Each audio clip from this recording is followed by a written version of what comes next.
Friends, welcome to மாங்கனி இல்லம். இன்றைக்கி வந்து தீபாவளி ஸ்பெஷலாக நம்ம எல்லாருக்கும் ரொம்ப பிடிச்ச நல்ல குண்டு குண்டு குலோப் ஜாமுன் எப்படி பண்ணுறதுன்னு பார்க்கலாம். நம்ம வீட்டில் எதாவது விசேஷம் இல்லை பண்டிகை காலங்கள், பர்த்டே பார்ட்டியில் நம்ம ஈஸியாக செய்யக்கூடிய ஒரு ஸ்வீட்டுன்னு பார்த்தீங்கன்னா அது குலோப் ஜாமுனாக தான் இருக்க முடியும். என்ன தான் நம்ம பார்த்து செஞ்சாலும் ஒரு சில டைமில் எண்ணெயில் போட்டு பொரிக்கிற போது வெடிச்சு போயிடும், இல்லைன்னா சர்க்கரை பாகில் சேர்த்ததும் பிரிஞ்சு போக ஆரம்பிக்கும். அந்த மாதிரி இல்லாமல் நல்லா பர்ஃபெக்டாக வர்றதுக்கு சின்ன சின்ன டிப்ஸோடு செஞ்சோம் அப்படின்னாலே போதும், குலோப் ஜாமுன் நல்லா சாஃப்டாக கொஞ்சம் கூட வெடிக்காமல் பர்ஃபெக்டாக வரும். இன்னைக்கு வந்து இந்த குலோப் ஜாமுன் நமக்கு கலாமா தான் செஞ்சு காட்ட போறாங்க. ஹாய் கலாமா. ஹாய்மா. இன்னைக்கு நம்ம குலோப் ஜாமுன் செய்ய போறோம் இல்லைங்களா? ஆமாம்மா, சரி. அதுக்கு ஃபர்ஸ்ட் தேவையான பொருளெல்லாம் என்னென்னு சொல்லிடுங்க. பார்த்துடலாம். எம்டிஆர் பாக்கெட்டு 2 எடுத்துருக்குறோம். சரிங்கம்மா. இதுக்கு ஒரு பாக்கெட்டுக்கு 400 கிராம் சர்க்கரை வீதம், 800 கிராம் சர்க்கரை எடுத்துருக்குறோம். பொரிக்கிறதுக்கு எண்ணெய் எடுத்துருக்குறேன். ஏலக்காய் பொடி போடுறதுக்கு ஏலக்காய் பொடி 2 சிட்டிக்கு எடுத்து வச்சுருக்குது. மாவை சல்லடிச்சிட்டு பாவு காய்ச்சி வச்சுட்டு மாவை பிசையலாம். சரிங்க. பிசைஞ்சோம்னா கரெக்டாக பவுல் கரெக்ட் பண்ணுறதுக்கோ பாவாகிறதுக்கு இறக்கி வச்சுட்டு எண்ணெய் வச்சோம்னா கரெக்டாக. இப்போ நம்ம 2 பேக்கெட் குலோப் ஜாமுன் மிக்ஸ் எடுத்துருக்கு இல்லைங்களா? அதுக்கு வந்து இந்த அளவுக்கு சக்கரை ஆட் பண்ணனா சரியாக இருக்கும். கரெக்டாக வேஸ்ட் ஆகாது. அவங்க கொடுத்துருக்கிறது 900 கிராம் கொடுத்துருக்குறாங்க. ஒரு பாக்கெட்டுக்கு 900 கிராம் சர்க்கரை கடைக்காரங்க கொடுத்து. ஆனால் அந்த 900 கிராம் போட்டால் பாதி வேஸ்ட் ஆகும். இப்போ நம்ம வீட்டுக்கு செய்கிறோம், அது பாவம் வேஸ்ட்டாக தானே போகும். இப்போ திருப்பி செஞ்சோம்னா ஒரு சிலருக்கு பிடிக்கும், ஒரு சிலருக்கு பிடிக்காது. இப்போ ஃபங்க்ஷனில் செய்யும்போது நம்ம இதை மிச்சறதை நாங்கள் எண்ணெய் மட்டும் அதுக்கு யூஸ் பண்ணிக்குவோம். கேசரிக்கு எதுக்கு மட்டும் யூஸ் பண்ணிக்குவோம். இப்போ வீட்டுக்கு மிச்சம் ஆயிடுச்சுன்னா அது வேஸ்ட் தானேம்மா. அதனால் 400 கிராம் போட்டோம்னா கரெக்டாக இருக்கும். இப்போ நம்ம 2 பேக்கெட் 800 கிராம் சக்கரை 800 கிராம் எடுத்து வச்சுருக்கிறோம். பொரிக்கிறதுக்கு எண்ணெய், ஏலக்காய் வாசனைக்கு என்னென்னா போட்டுக்கலாம், வேணான்னாலும் விட்டுடலாம். இப்போ நம்ம குலோப் ஜாமுனுக்கு தேவையான பொருளெல்லாம் என்னென்னு பார்த்துட்டேங்க. இப்போ அடுத்தது நம்ம குலோப் ஜாமுன் ரெடி பண்ண ஆரம்பிச்சிக்கலாம். முதல்ல மாவு சலிச்சு எடுத்துக்கலாமா? சரிங்கம்மா. இந்த மாதிரி மாவு கட்டி இருக்குமா? சரிங்கம்மா. அதனால் வந்து சலிச்சு தான் போடணும். சலிச்சாதான் உங்களுக்கு வந்து மாவை பிசைகிறதுக்கு ஈஸியாக இருக்கும். இந்த கட்டி விழுக்காம நல்லா சாஃப்டாக இருக்கும். சரி பாருங்கள், இந்த மாதிரி கட்டி பாருங்கள். உடச்சி விட்டு சலிச்சுக்கணும். கட்டி உடச்சிட்டு நீங்கள் நோட் பண்ணிக்கோங்க. குலோப் ஜாமுன் மாவு எடுத்திங்கன்னா அப்படியே குலோப் ஜாமுன் செய்யாதீங்க. சலாடியில் போட்டு இது மாதிரி சலிச்சுட்டு அதுக்கப்புறமா குலோப் ஜாமுன் செஞ்சீங்க அப்படின்னா குலோப் ஜாமுன் வந்து உள்ளேயும் மாவு நல்லா வந்து சாஃப்டாக இருக்கும். மாவு நல்லா சலிச்சு எடுத்தாச்சுமா? 2 பாக்கெட்டு சலிச்சு எடுத்துக்கிட்டோம். மாவு பாருங்கள், ஃபஸ்ட்டு பேக்கெட்டில் இருந்த போது சின்ன சின்ன கட்டி கட்டியாக இருந்துச்சு. இப்போ பாருங்கள் எவ்வளோ சாஃப்டாக இருக்குது பாருங்கள். இந்த மாதிரி சலாடியில் போட்டு நல்லா சலிச்சு எடுத்துக்கோங்க. மாவு சலிச்சுட்டு நல்லா அழுத்தி வச்சிடணுங்கம்மா. அமுத்தி வச்சுட்டு தான் அப்புறமேட்டு பாகு காய்ச்சிட்டு அப்புறம் தான் உருண்டை பால் பிடிப்போம். இது எதுக்கோசரம் அமுத்தி வைக்கணும்னா மாவு காயாமல் இருக்கும். சரிங்கண்ணா. மாவு காய்ஞ்சிடுச்சுன்னா நம்ம எண்ணெயில் போட்டு எடுத்தோ வச்சு பாவில் போடுறதுக்குள்ளே உடஞ்சிடும். பாவில் இருந்து எடுக்கும்போது கரைஞ்சிடும். அதுக்காக இப்படி அமுத்தி வச்சிருது. திரும்பி பிசையும் போது நல்லா பாருங்கள், இப்படி அண்ணு விட்டுட்டு சரிங்கம்மா இப்படி கிளறி விட்டுட்டு கொஞ்சம் கொஞ்சமாக தண்ணி தெளித்து பிசையணும். அப்போ வந்து நல்லா சாஃப்டாக இருக்கும். நீங்கள் குலோப் ஜாமுன் மிக்ஸ் எடுத்து உடனே அப்படியே மாவு பிசைஞ்சு எண்ணெயில் போட்டு பொரிச்சு எடுத்து சக்கரை பாகில் சேர்க்காதீங்க. அப்போ வந்து வெடிக்க ஆரம்பிக்கும். கலாமா சொன்ன மாதிரி மாவை ஃபஸ்ட்டு இது மாதிரி நல்லா சலிச்சுட்டு சக்கரை பாகு ரெடி பண்ணிவிட்டு அதுக்கப்புறமா இந்த மாவை கொஞ்சம் கொஞ்சமாக தண்ணி விட்டு நல்லா பிசைஞ்சு உருண்டை பிடிச்சி எண்ணெயில் போட்டு பொரிச்சிங்க அப்படின்னா மாவு வந்து வெடிக்காமலும் உள்ளேயும் நல்லா மாவு வந்து நல்லா வெந்து வரும். இப்போ இந்த மாவை நம்ம சலிச்சு வச்சுருக்கோம். இப்போ நம்ம சக்கரை பாகு ரெடி பண்ணிவிட்டு அதுக்கப்புறமா பிசைஞ்சு எடுத்து எண்ணெயில் போட்டு பொரிச்சிக்கலாம். ஓகேங்கம்மா.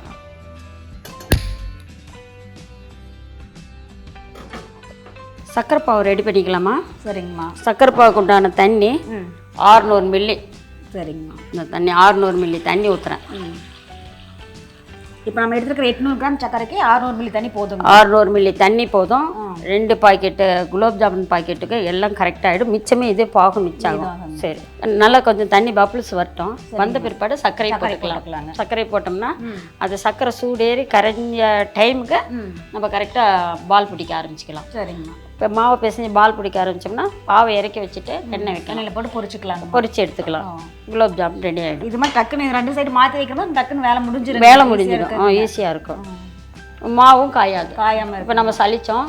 இப்போ உடனே நம்ம வந்து பாவு வைக்கிறோம். பாவு இறக்கிட்டு உடனே எண்ணெய் வச்சோம்னா அதுக்குள்ளே உருண்டை ரெடி ஆகிடும். தண்ணி கொதிக்குதுமா? சரிங்க. இப்போ சர்க்கரை போட்டுக்கலாம். தண்ணி இது மாதிரி கொதி வந்ததுக்கு அப்புறம் தாங்க சர்க்கரை போடும். ஆமாம், தண்ணி ஓரளவு கொதிச்ச பிற்பாடு போட்டால் தான் நல்லா இருக்கும். கரெக்டாக சீக்கிரமாக சர்க்கரை கரைஞ்சிடும். சர்க்கரை ஒரு முக்கால் ஐட்டம் கரைஞ்ச உடனே நம்ம பால் பிடிக்க மாவு இப்போ காயாமல் இருக்குது பாருங்கள் மாவு. ஆமாங்கம்மா. போட்டு பிசைஞ்சிக்கலாம். சக்கரை ஓரளவுக்கு ரெடி ஆகிற போது நம்ம மாவு பிசைஞ்சிக்கலாம். வச்சுட்டோம் அப்படின்னா இது ரெடி ஆனதான் நம்ம உருண்டை மாவு பிசைஞ்சு எடுக்கிறதுக்குள்ளே பாவு ரெடி ஆகிடும். அதை இறக்கி வச்சுட்டு எண்ணெய் வானல் வச்சோம்னு வச்சிங்களேன், உருண்டை பிடிச்சி போட்டுக்கலாம் பால் போட்டு. இப்போ நம்ம ஒரு 10 நிமிஷம் இருக்கும் மாவு ஜலிச்சு வச்சு காயாமல் இருக்குது. 10 நிமிஷங்கிறது தான் கரெக்டான டைமு. அதுக்கு மேலே இருந்துச்சுன்னா காஞ்சிடுன்னு வச்சுங்களேன். ஆமாம். இப்போ நம்ம சக்கரை பாகு ரெடி ஆகிறதுக்கு எவ்வளோ நேரம் ஆகுங்கம்மா? இன்னும் ஒரு 10 நிமிஷம் 15 நிமிஷம் ரெடி ஆகிடும். ரொம்பவும் பாவு முத்த விடக்கூடாது. அந்த இது வர வரைக்கும் இருக்காது. சும்மா அப்படியே பிசு பிசு இருந்தாலும் அந்த அளவுக்கு இருந்தாலே போதும். சக்கரை பாருங்கள் கரைஞ்சிக்கிச்சு. இப்போ வந்து இது வந்து 1/4 பதம் ஆயிருக்குது. இன்னொரு 3/4 பதம் ஆகணும். இப்போ வந்து சிம்மில் வச்சுக்கலாம். சிம்மில் வச்சுட்டு மாவு பிசைஞ்சிக்கலாம். இப்போ ஒரு சைடு குலோப் ஜாமுனுக்கு சக்கரை பாகு ரெடி ஆகிட்டு இருக்குங்க. இப்போ நம்ம ஸ்டவ் சிம்மில் வச்சிடலாம். இப்போ இந்த ரெடி ஆகிற டைமில் நம்ம குலோப் ஜாமுனுக்கு மாவு பிசைஞ்சு எடுத்துக்கலாம். ஏங்கம்மா? ஆமாம், மாவு பிசைஞ்சு. ஓகேங்க. கொஞ்சம் கொஞ்சமாக தண்ணி தெளித்து மாவு பிசைஞ்சு எடுத்துக்கலாம். மாவு பிசையும் போது நம்ம அமுத்தி வச்சுருக்கிற மாவை பாருங்கள் இப்படி நல்லா இப்படி எண்ணூட்டோம்னா நல்லா பாருங்கள் நைஸாக இருக்கும். இப்போ வந்து தண்ணி கொஞ்சம் கொஞ்சமாக தெளித்து தண்ணி எவ்வளோ ஊற்றணும்? போடுங்க. நிறுத்து. கொஞ்சம் கொஞ்சமாக ஊற்றி பேச கொஞ்சம் கொஞ்சமாக தெளித்து தான் போட்டுக்கணும்.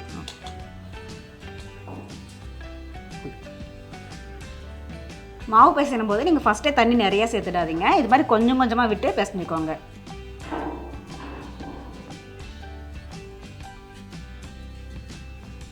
மாவு அதே மாதிரி பிசையும் போது அழுத்தி பிசையாதீங்க. சரிங்களா? நல்லா இறுகி போயிடும்.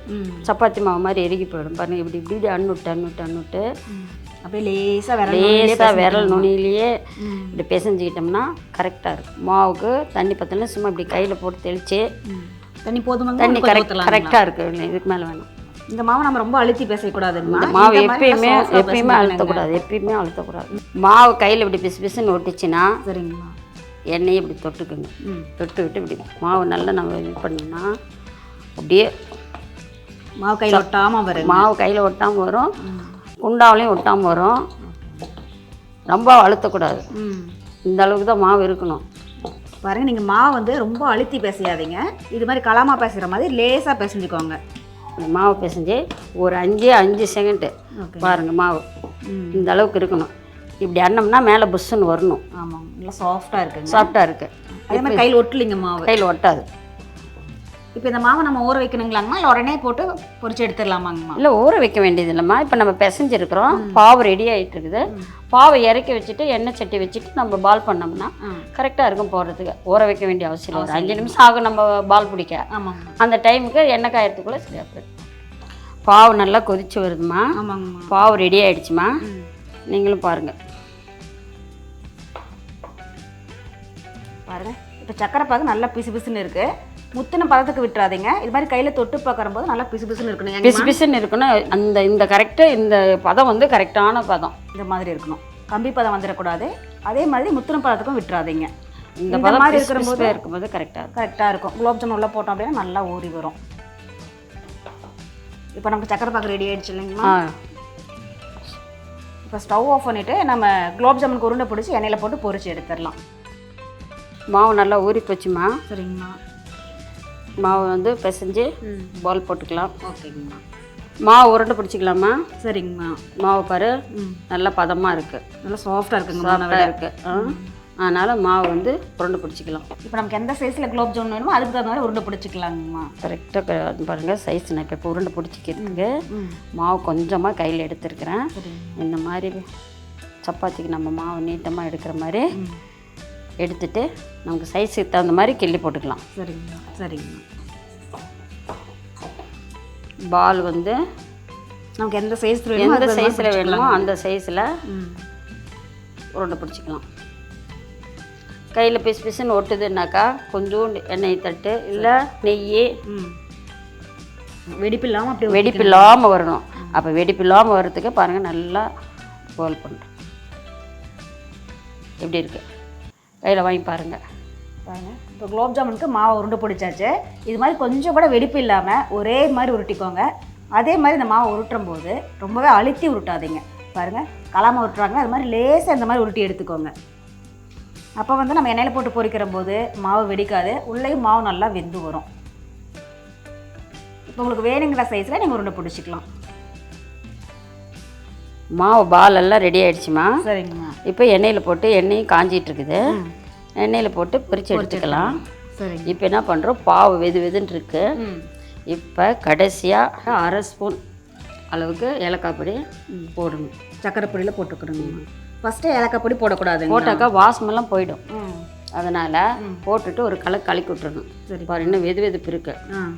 இப்போயே இது போட்டோன்னே நல்ல வாசம் கும்முன்னு வரும். குலோப் ஜாமுன் போடுறதுக்கு முன்னாடி போடணும். ஃபஸ்ட்டே போட்டோம்னா வாசமெல்லாம் வெளியே போயிடும். சரிங்க. பாவில் இருக்கிற வாசமெல்லாம் வெளியே போயிட்டா ஒன்றுமே இருக்காது. அதனால் பாவு கொஞ்சம் நேரம் அப்புறம் ஆறிடுச்சு. ஆமாங்க. இப்போ இது போட்டு சூடாக போட்டோம்னா கரெக்டாக இருக்குங்கம்மா. இப்போ இந்த டைமில் ஏலக்காய் பொடி போட்டால் சரியா போட்டால் கரெக்டாக அப்படியே இருக்குங்க. ஆமாம், வாசனை அப்படியே இருக்கும். சாப்பிட்டாவும் இந்த டேஸ்ட் வந்து நல்லா வாய்க்கு நாக்குக்கு நல்லா கிடைக்கும். பாருங்கள், இப்போ குலோப் ஜாமுனுக்கு மாவு எல்லாத்தையுமே இது மாதிரி சின்ன சின்னதாக உருண்டை பிடிச்சி எடுத்தாச்சு. கொஞ்சம் கூட வெடிப்பு இல்லாமல் உருட்டிக்கோங்க. இப்போ இதை நம்ம எண்ணெயில் சேர்த்து தரலாம். ஒன்று போடுங்க ஃபஸ்ட்டு. இப்போ ஃபஸ்ட்டு எடுத்தது எல்லா உருண்டையும் எண்ணெயில் போட்டுறாதீங்க. ஃபஸ்ட்டு ஒன்று இது மாதிரி எண்ணெயில் போட்டு பாருங்கள். ஒரே மாதிரி கொஞ்சம் கூட வெடிக்காமல் பொரிஞ்சு வந்துச்சு அப்படின்னா நம்ம மாவு கரெக்டாக பேசஞ்சிருக்கோன்னு அர்த்தம். ஏங்கம்மா? கரெக்டாக ஒன்று கூட வெடிக்கலை. இங்கே பாருங்கள், அப்படியே முழுன்னு இருக்கா? ஆமாங்க, நல்லா இருக்கும், சூப்பராக இருக்கும். இப்போ பாவில் போட்டோம்னா பாவுலையும் நல்லா முழுன்னு இருக்கும், வெடிக்காது. போடலாமா பாவில்? போடலாம். இப்போ இதே மாதிரி எல்லா உருண்டையும் பொரிச்சு எடுத்துக்கலாம். எல்லாமே பொரிச்சு எடுத்துக்கலாம் இதே மாதிரி. இப்போ நம்ம ஒன்று எண்ணெய் போடுங்க. பார்த்து போடுங்க.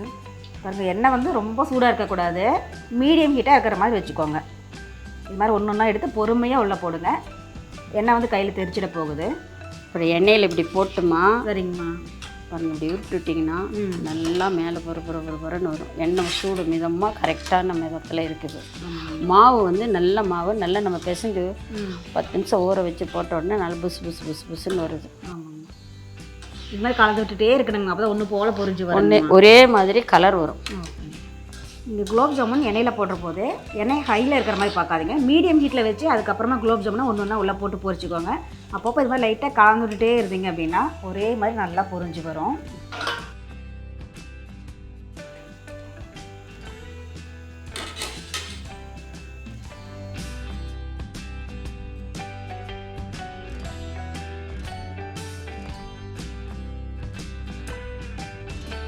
ஆனால் ப்ரௌன் கலர் அந்த கலர் தான் வரணும். ரொம்ப கலர் மாதிரி இருக்கக்கூடாது. கலர் மாதிரி இருக்க வரும். இல்லை நீங்கள் நினைக்கலாம், அவங்க 800 கிராம் தானே சர்க்கரை போட்டாங்க, பாகு பத்தாதேன்னுட்டு இதை பார்த்துக்கிட்டிங்கன்னு வச்சிங்களேன், இதையே யூஸ் பண்ணுங்கள், நல்லா இருக்கும். பாகு கரெக்டாக இருக்கும், வேஸ்ட் ஆகாது. நமக்கு இனிப்பு எல்லாமே சரியாக கரெக்டாக இருக்கும். பார்த்தீங்களா, ஒரே மாதிரி இருக்குதா? ஆமாம்மா. இப்போ இதை நம்ம எடுத்து அதில் பாவில் போட்டோம்னா கலர் சேஞ்ச் ஆகும். அப்போ பாரு கரெக்டாக இருக்கும். பாருங்கள், ஒரே மாதிரி நல்லா கோல்டன் ப்ரௌன் கலர் வரும். அது மட்டும் இல்லாமல் இது பாருங்கள், கொஞ்சம் கூட விரிசல் இருக்காது. பாவில் போட்டுட்டா சக்கரை பாகில் போட்டு இது மாதிரி லைட்டாக கலந்து விட்டுருங்க. அப்போ வந்து ஒரே மாதிரி நல்லா ஊறிடும். ஒன்றும் இல்லை, சும்மா இப்படி அண்ணுட்டோம்னாவே போதும். நம்ம கையில் எடுத்து போடுறதுக்கும் தட்டில் போடுறதுக்கும் வித்தியாசம் இருக்குது. கையில் இப்படி எடுத்து இப்படி போடும்போது கோணையாக வரும். சரி சரி. இது வந்து நம்ம தட்டில் எடுத்து வச்சு போட்டோம்னா உருண்டுட்டு போயிடும். ஒரே மாதிரி பொரியும் ஒரே மாதிரி பொரியும். எல்லாத்தையும் பொரிச்சு எடுத்து வச்சுட்டு அதுக்கப்புறமா சக்கரை பாகில் போடக்கூடாதுங்க. அப்படி போடக்கூடாது, அதுக்குள்ளே இது ஆறிடும். ஒரு இடத்துல எடுத்ததும் உடனே சக்கரை பாகில் போட்டுருணுங்க. அப்படியே போட்டால் தான் நல்லா இருக்கும். சரி, பாருங்கள், நல்லா ப்ரௌன் கலர் வந்துடுச்சு, நல்லா வெந்துடுச்சு. இதில் பாருங்கள், ஒன்று கூட உடையல. இப்போ சூட்டோடைய சக்கரை பாகில் போட்டுருணுங்க. போட்டோம். இப்போ வந்து ஏலக்காய் பொடியும் போட்டிருக்குது. நல்லா கலக்கி விடுமா. பாருங்கள், நல்லா ஊறிட்டு இருக்குது. ஒரு 10-15 நிமிஷம் ஊறிடுச்சுனாக்கா நல்லா இருக்கும். நாளைக்கு இன்னும் சாஃப்டாக இருக்கும். நல்லா சாஃப்டாக இருக்கும். பாவு நல்லா இழுத்து இருக்கும். இப்போ எடுத்தோம்னாக்கா அவ்வளோக்கு இது இருக்காதுன்னு வச்சுங்களேன். இருக்குது, இருந்தாலும் இப்போ சூடாக இருக்குது. பாவு நல்லா ஊறி இருக்கும். அப்படியே ஊற வச்சிடலாங்க. குலோப் ஜாமுன் சக்கரை பாகில் நல்லா ஊறினதுக்கப்புறமா நம்ம எப்படி இருக்குன்னு பார்க்கலாம். பாருங்கள், இப்போ நம்ம குலோப் ஜாமுன் எல்லாம் 1/2 மணி நேரம் போல் நல்லா சக்கரை பாகில் ஊறிடுச்சு. ஜீராலாம் அந்த குலோப் ஜாமுனுக்குலாம் நல்லா இறங்கி வந்திருக்கு பாருங்கள். நம்ம ஒரு பேக்கெட் குலோப் ஜாமுன் மிக்ஸுக்கு 400 கிராம் அளவு தான் சக்கரை போட்டோம். இப்போ 2 பேக்கெட்டுக்கு 800 கிராம் சக்கரை தான் எடுத்தோம். அந்த குலோப் ஜாமுன் ஊறுறதுக்கும் அந்த சக்கரை பாகுக்கும் அளவாக இருக்குது. நீங்களே பார்க்கும்போது உங்களுக்கு தெரியும். சக்கரை பாகு இந்த அளவில் நீங்கள் செஞ்சீங்க அப்படின்னா சக்கரை பாகும் மீதமாகாது, குலோப் ஜாமுனும் கொஞ்சம் கூட வெடிக்காமல் ஒரே மாதிரி நல்லா ஊறி வரும். இப்போ இந்த குலோப் ஜாமுன் நல்லா ஊறிடுச்சு. இதை வேற ஒரு பவுல் எடுத்து வச்சிடலாமாங்கம்மா? மாற்றிடலாம். ஓகேங்கம்மா. ஒன்றும் பயம் இல்லை, உடையாது, ஒன்றும் ஆகாது. ஓகேங்கம்மா. பாருங்க, நீங்கள் ஒன்று ஒன்றா எடுத்து போடுறத விட இப்படி எடுத்து போட்டிங்கன்னா ஒன்றும் ஆகாது. குலோப் ஜாமுன் ரெடி ஆகிடுச்சுமா? ஓகேங்கம்மா. இப்போ நீங்கள் டேஸ்ட் பண்ணி பாருங்கள்.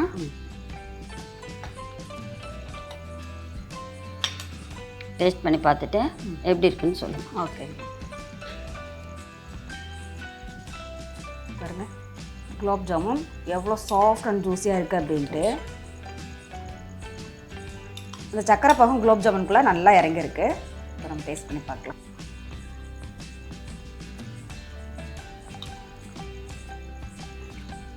குலோப் ஜாமுன் நல்லா டேஸ்ட்டாக இருக்குங்கண்ணா. இந்த சக்கரை பாகெல்லாம் உள்ள இறங்கி நல்லா சாஃப்டாக இருக்குங்க. அவ்வளோதாங்க. இப்போ நம்ம தீபாவளி ஸ்பெஷல் குண்டு குண்டு குலோப் ஜாமுன் சூப்பராக தயாராகிடுச்சு. ஒன்று கூட வெடிக்கவே இல்லைங்க. நல்லா பர்ஃபெக்டாக நல்லா சாஃப்ட் அண்ட் ஜூஸியாக சூப்பராக வந்திருக்கு.